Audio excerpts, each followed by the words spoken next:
My depressed colleague is accusing me of bullying him after all the work I put in to save him from drowning because I disciplined him for leaking sensitive information, and now I'm being forced to defend myself. Posted by you/bullying boss. I, 39F, manage a team of 12 people, and last year, a 13th member, 44M, was added when other managers refused to deal with him any longer.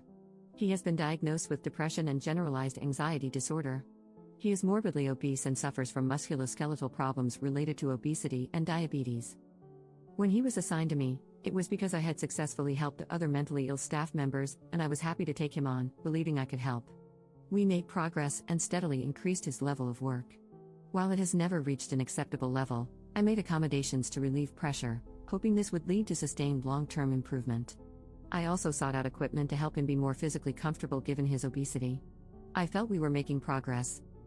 Unfortunately, he committed a serious breach of security by sending out personal information to someone not legally entitled to receive it, and I had to place him on formal disciplinary action.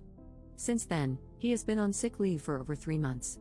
He is now subject to attendance management procedures and has reached out to a local mental health group, claiming that I have bullied and harassed him. According to him, this alleged bullying and harassment have made it impossible for him to return to work. I have documented evidence proving this is untrue. When he was informed that he needed to move away from me for health and safety reasons, he became very distressed and demanded to stay with me for mental health reasons. I have signed documentation in which he states that I am supportive and that he does not want the reasonable accommodations I have offered, such as shorter days, fewer days, and longer breaks. I have a meeting with him and his support workers from the mental health group, and I have no idea how to handle it. How should I approach this? I can prove he is lying and that he has a pattern of lying to get out of trouble. I have no concerns about my bosses, as they are well aware that this is an utterly unfounded allegation. My concern is that he is completely unsuited to the job, and because he refuses to acknowledge any responsibility for his mistakes, it is impossible to correct them. Relevant comments. Commenter. You definitely need to speak with someone like an HR specialist before the meeting. You need advice from a professional who knows how to handle this specific situation. Ops response. I have spoken with our internal HR, but they are terrified that any accusations of bullying a person with mental health problems could be problematic since it is a hot topic at present. I have referred the person for counseling internally, and they have repeatedly told me, documented, that they have taken up this service. My concern is that this meeting is not an internal one, it is with people who specifically represent individuals with mental health problems, and I don't know how to respectfully say that the person is lying through their teeth without sounding like a bully. To be clear, their lies aren't malicious, and I don't believe this one is either. It is something said to solve an immediate need. In this case, they need to explain the amount of time they have had off sick, and admitting it is due to their own actions is too terrifying. Saying, I am being bullied, frames it as something happening to them that is beyond their control. The reality is that they do have control over it, but they are so used to being the victim in all situations that they refuse to acknowledge this is not actually true. Commenter 2. Judging from your explanation here, it appears that you have an understanding and empathetic attitude toward this person and their situation. That attitude, along with the documentation you have regarding the accommodations you've offered, should go a long way in your defense. What exactly is he saying you've done to bully him? I am not a professional in this area, but I have extensive experience working with people with mental health problems in social work and education settings. Ops response. He believes that by pointing out his security breach and substandard level of work, I have bullied him. He doesn't claim that he isn't doing this, just that by expecting more, I am bullying and harassing him. I am making allowances. For example, other staff members are expected to handle approximately 16 cases a day accurately. I'm happy for him to do too if he does them correctly. Unfortunately, he can manage 2 cases but not correctly. By allowing him to work at a slower pace, he believes he should be granted the same margin for error as someone handling 16 cases. As such, he feels bullied for being expected to complete his 2 cases with 100% accuracy, whereas someone handling 16 cases is allowed minor errors. Op explains HR more. Yeah, HR's response is basically, fire him, but don't leave us open to a lawsuit. It's not helpful because I don't want to fire him. He's not currently in a position to do his job to the required standard, but I don't want to detrimentally impact his future. He won't resign for health reasons, as he feels it will prevent him from getting another job, and HR wants him gone without actually doing anything. I'm stuck in the middle because, as manipulative as his mental health issues are, they are real. If I wouldn't get fired for doing it, I'd post a copy of the 4-page email I got from HR in response to my specific questions. It was large swathes of the DDA copied and pasted with vague remarks about support, reasonable allowances, and work-life balance.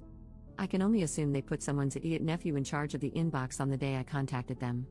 They are centralized and notorious for not giving out specific instructions for fear of having them challenged. Their main purpose is to protect themselves. I have no idea how they keep their jobs, to be honest. Update 3 months later. Well, the meeting went ahead as planned, and thanks to the wonderful advice and tips from the people who kindly responded, I was calm and thought I was prepared.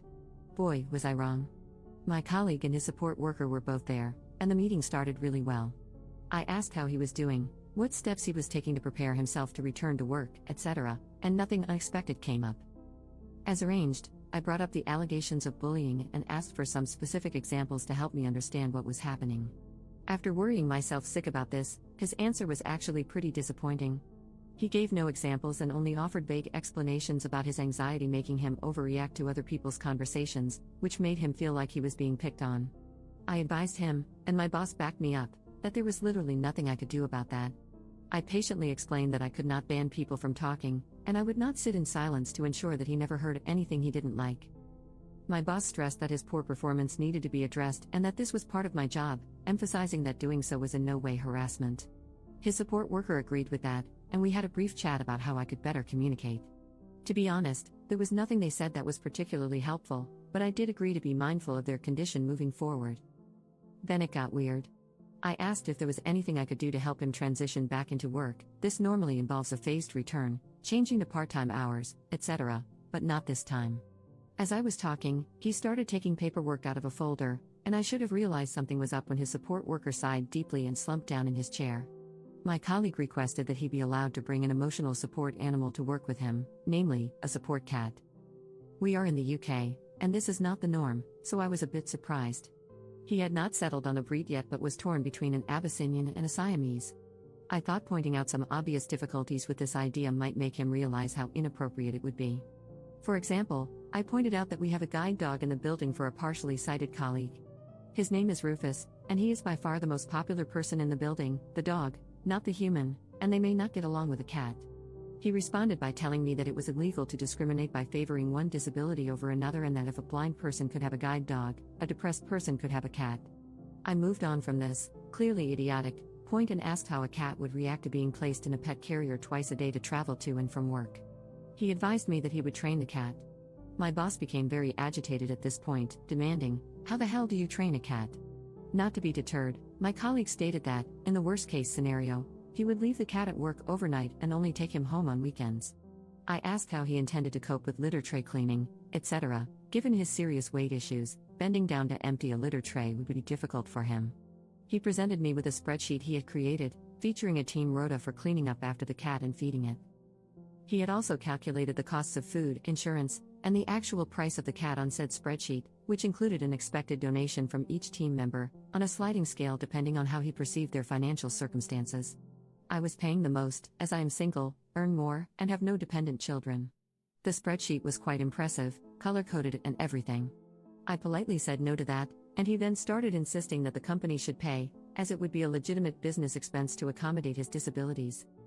At this point, I realized my boss was still repeating, "How the hell do you train a cat?" while the support worker was shaking his head and muttering, "I told you not to do this."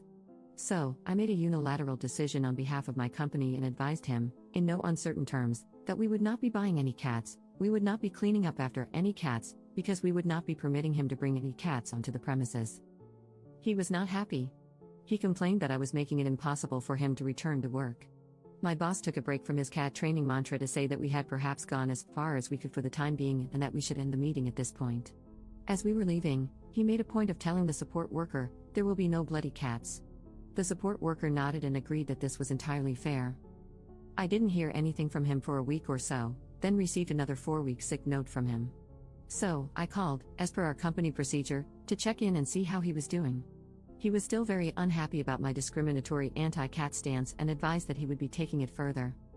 2 weeks later, I received a letter from what initially looked like a local solicitor's office. It advised me that I was being sued for breaking disability discrimination laws. The letter itself was filled with bizarre, mainly American, legalese that seemed to be culled from Law and Order episodes. On closer examination, the letterhead had been edited to change the contact details to his home phone number and personal mobile. I'm not sure whose address he used, but it wasn't the solicitor's in question. I handed it to my boss, who had also received one, so both were forwarded to our legal department. I was advised to have no further contact with him. The legal team has since informed me that his contract has been terminated with immediate effect. I am honestly stunned at how it turned out. I half expected him to be terminated due to the amount of time off sick and his unwillingness to address his performance issues, but I would never have guessed it would end like this. It is both funny and sad. Thank you so much to everyone who took the time to calm my nerves before the meeting, it really did mean the world to me.